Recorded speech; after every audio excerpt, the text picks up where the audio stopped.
channel Sarika Tutorials. My name is Sarika and in this video I am going to discuss about the principle of inheritance and variation. पिछली video में हमने पढ़ा था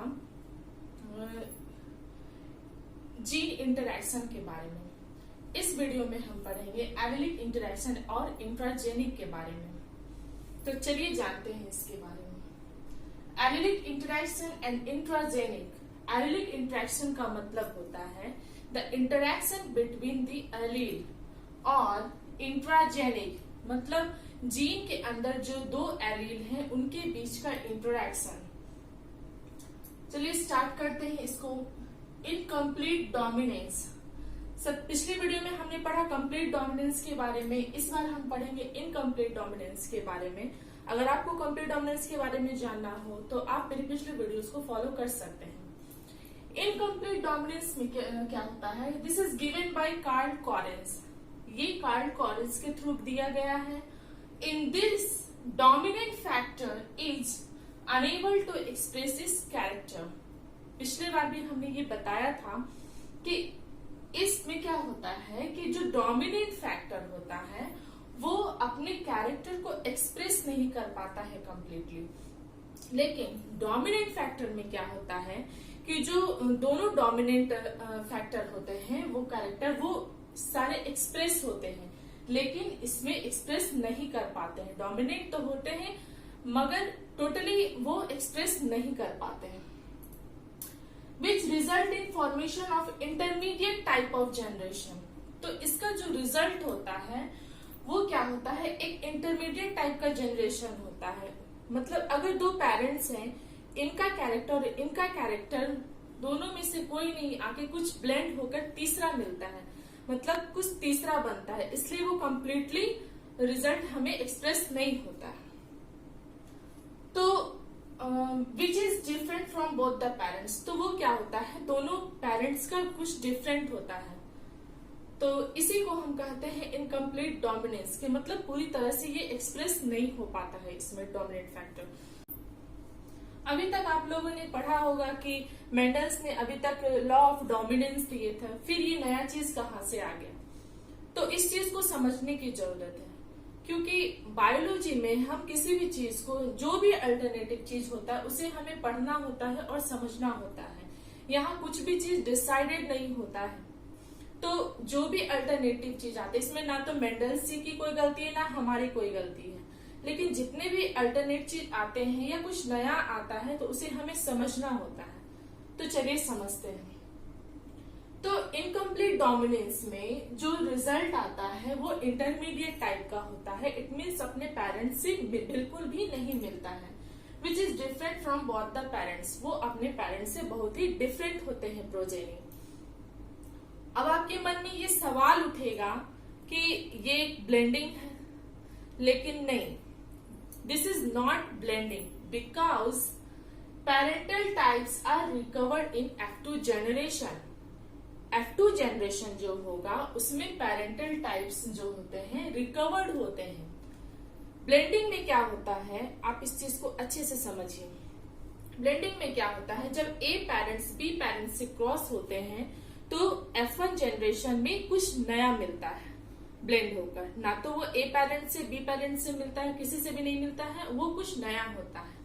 फिर जब वो F1 जनरेशन किसी और के साथ क्रॉस करता है तो वो कुछ और ही अल्टरनेटिव बनाता है, मतलब वो कुछ डिफरेंट बनाता है।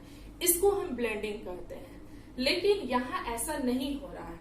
यहाँ जो F1 जनरेशन आ रहा है वो जब फिर क्रॉस्ड होता है तो उसमें क्या होता है, पेरेंटल टाइप जो है वो रिकवर्ड होता है, यानी कि F2 जनरेशन में वो पेरेंटल टाइप रिकवर्ड हो जा रहा है, इसलिए इसे हम ब्लेंडिंग बिल्कुल भी नहीं बोलेंगे।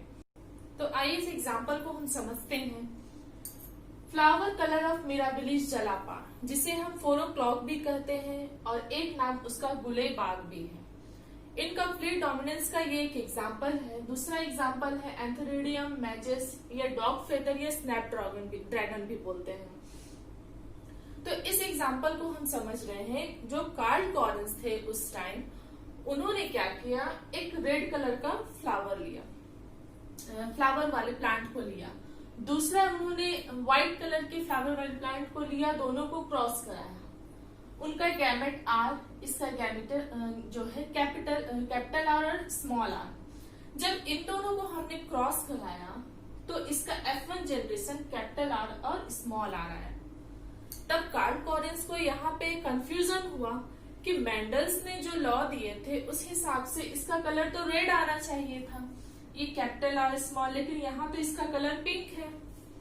तो उस समय कार्ल कॉरेंस जो तो कंफ्यूज हो गए, वो समझे या तो मेंडल्स के लॉ गलत है या तो फिर मैंने प्लांट गलत उठा लिया। तो उस समय उन्होंने इसको रिसर्च किया। फिर से उन्होंने क्या किया कि इसकी सेल्फिंग कराई, ये जो पिंक कलर है इसकी सेल्फिंग कराई, कैपिटल आर स्मॉल आर को फिर क्रॉस कराया गया कैपिटल आर स्मॉल आर के साथ। ये जो सेल्फिंग वाली लाइन है, ये स्टेप एनसीईआरटी में स्किप कर दी गई है, इसलिए कभी कभी समझ में नहीं आती है। ये एनसीईआरटी में स्किप है, इसलिए कभी कभी एनसीईआरटी में समझना थोड़ा कंफ्यूजन हो जाता है। तो इस चीज को आप यहाँ से समझिए कि ये जो पिंक कलर है इसको फिर से इसी के साथ क्रॉस कराया गया, मतलब सेल्फिंग कराया गया। उसके बाद हमने इसे ऐसे चेकर बोर्ड पे सेट किया। यहाँ एक साइड मेल को ले लिया, एक साइड हमने फीमेल को ले लिया। तो इसका रिजल्ट देखिए क्या आता है। कैपिटल आर मतलब F2 जनरेशन में ये फिर से पेरेंट की तरह दिख रहा है। तो ये ब्लेंडिंग नहीं होगा, क्योंकि ब्लेंडिंग में तो होता था कि मतलब हर बार कुछ ना कुछ नया निकल कर आता था। लेकिन यहाँ देखिए F1 जनरेशन में कैपिटल आर स्मॉल आर था, ये अल्टरनेटिव था। लेकिन जब इसके क्रॉस कराया गया, सेल्फिंग कराया गया, तो यहाँ पर कैपिटल आर फिर से आ गए, मतलब पेरेंट्स की तरह F2 जनरेशन में ये फिर से शो हो गए। एक कैपिटल आर हो गया यानी कि रेड हो गया, दूसरा आया आपका पिंक और तीसरा आया व्हाइट। तो इनके रेशियो क्या है? रेड कलर के रेशियो 1 है फिनोटिपिकली भी और जीनोटिपिकली भी। पिंक कलर के रेशियो 2 है और व्हाइट कलर के रेशियो भी 1 है। तो 1:2:1 phenotypic ratio and genotypic ratio दोनों का सेम है, रेड, पिंक और व्हाइट।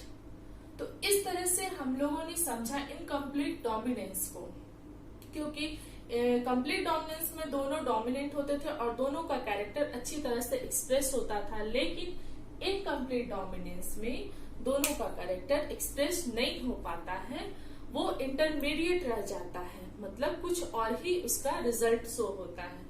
लेकिन जब हम उसको F2 जनरेशन में क्रॉस कराते हैं, सेल्फिंग कराते हैं खुद के साथ मेल और फीमेल प्लांट्स को लेकर के, तो वो फिर से प्लांट में पेरेंट्स में रिकवर्ड हो जाता है, उसका रिजल्ट में पेरेंट्स के एक्सप्रेस होने लगते हैं कैरेक्टर।